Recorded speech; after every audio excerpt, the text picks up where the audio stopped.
2026 yilgi Jahon chempionati stadionlari ma'lum bo'ldi. Shimoliy Amerikaning 3 ta shahri o'yinlarni qabul qiladi: Los-Anjeles, Nyu-York, Nyu-Jersi va AQShning Atlanta. Shuningdek, Kanadaning Toronto va Mexiko shahridagi Estadio Azteca ham tanlandi. Hammasi bo'lib 16 ta joy.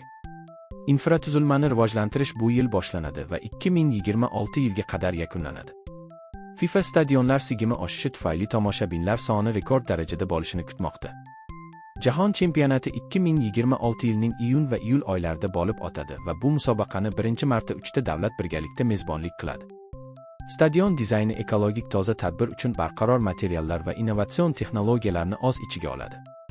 Shimoliy Amerikadagi eng katta futbol stadioni Los-Anjelesdagi Sofi Stadium ochilish o'yiniga mezbonlik qiladi. Ushbu yangi stadionlar 2026 yilgi Jahon chempionatida jamoalar o'yiniga qanday ta'sir qilishiga qiziqasizmi? Ko'proq yangilanishlar uchun obuna bo'ling.